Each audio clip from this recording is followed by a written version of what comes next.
আজহারুল ইসলাম রতন, আপনি জানতেছেন গরুর অন্ডকোষ খাওয়া কি জায়েজ আছে? জায়েজ আছে, কোনো অসুবিধা নেই। আপনার মনে চাইলে আপনি খেতে পারেন, রুচিতে না করে নাও খেতে পারেন, কিন্তু জায়েজ আছে, ইসলামের শরীয়তে নিষিদ্ধ নয়। প্রত্যেকটা মানুষের কোরবানির পশুর অন্ডকোষ তার বাড়িতে পার্সেল হিসেবে পাঠিয়ে দেওয়ার আমি অনুরোধ করছি। শায়েখ আহমদুল্লাহর চিকিৎসা প্রয়োজন। আসসালামু আলাইকুম ওয়া রাহমাতুল্লাহি ওয়া বারাকাতুহু। সম্মানিত দর্শক, যে যেখান থেকে দেখছেন সবাইকে মুবারকবাদ। এতক্ষণ আপনারা স্ক্রিনে যে ভিডিওটি দেখেছেন, আমি বলবো যাকে তারা বাংলাদেশের একজন সুনামধন্য শায়েখ বলে এবং যার পূজা করে শায়েখ পূজারীরা, ব্যক্তি পূজারীরা, তাদের অন্যতম হলো শায়েখ আহমদুল্লাহ। সম্মানিত দর্শক, আপনারা ইতিমধ্যে তার এই বক্তব্য এবং প্রশ্নের উত্তরে আপনারা জেনে গিয়েছেন। যদি আপনারা সুস্থ থাকেন, যারা ব্যক্তি পূজারী এবং শায়েখ পূজারী, যারা শায়েখ আহমদুল্লাহর অন্ধভক্ত, তারা যদি সুস্থ মস্তিষ্কের থাকেন, আপনারা ইতিমধ্যে বুঝে গিয়েছেন যে শায়েখ আহমদুল্লাহর এলিমের দৌড় কতটুকু আছে। ইতিমধ্যে তাকে একজন ভাই প্রশ্ন করেছে পশুর অন্ডকোষ খাওয়া যাবে কি না। সে উত্তর দিয়েছে খাওয়া যাবে, যদি সে খেতে পারে, যদি কোনো সমস্যা না হয়। সম্মানিত দর্শক, বলছিলাম তার হাদিসের জ্ঞান এবং কোরআন হাদিসের জ্ঞান তার কতটুকু আছে, তার এই প্রশ্নের উত্তরে সঠিকভাবে বোঝা যায় এবং অনুধাবন করা যায়।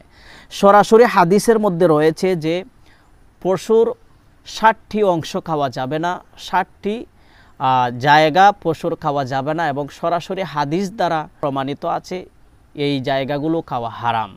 এর মধ্যে একটি হলো অন্ডকোষ। এগুলা খাওয়া সরাসরি হাদিস দ্বারা প্রমাণিত খাওয়া হারাম, এবং আল্লাহ নবী রাসূল আরবি সাল্লাল্লাহু আলাইহি ওয়াসাল্লাম সেটা অপছন্দ করতেন। কিন্তু এই শায়েখ, আমি তাকে বাংলা শায়েখ বলবো, যে সৌদি আরবে খেজুর গাছের তলে এইখানে সেইখানে বসে বসে ভিডিও করেছে কাজ করতে গিয়ে, সে আজকে বাংলাদেশের সুনামধন্য একজন শায়েখ হয়ে গেল। তার অন্ধভক্তরা কত অসুস্থ।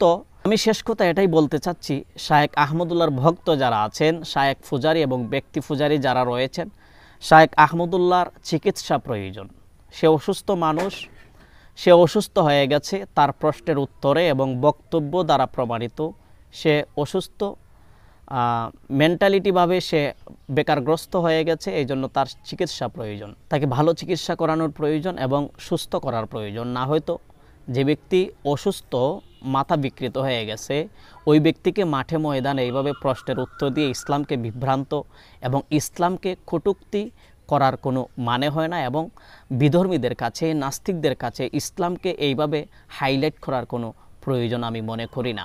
এই জন্য আমি এটাই বলতে চাচ্ছি যে শায়েখ আহমদুল্লাহর ভক্ত যারা আছেন, তাকে চিকিৎসা করান, তাকে সুস্থ করুন, এবং তাকে কোরআন হাদিস ভালো করে রিসার্চ করার জোর দাবি জানাচ্ছি। ভালো করে এলিম অর্জন করে সে অবশ্যই এগুলা প্রশ্নের উত্তর দেওয়ার জন্য আমি অনুরোধ করছি। আমি শেষ কথা হলো এটাই, তারপরেও যদি শায়েখ আহমদুল্লাহ সাহেব এই প্রশ্নের উত্তর যদি তারপরে উনি সঠিক মনে করেন এবং তার ভক্তরা, তার অন্ধভক্তরা, তারাও যদি এটা সঠিক মনে করেন, তাহলে আমি মনে করব সারা বাংলাদেশের যারা কোরবানি দিবে, প্রত্যেকটা মানুষের কোরবানির পশুর অন্ডকোষ তার বাড়িতে পার্সেল হিসেবে পাঠিয়ে দেওয়ার আমি অনুরোধ করছি, এবং তার অন্ধভক্তদের কাছেও পাঠিয়ে দেওয়ার অনুরোধ করছি। আমি শুনেছি এটা খাইলে নাকি শক্তি হয়।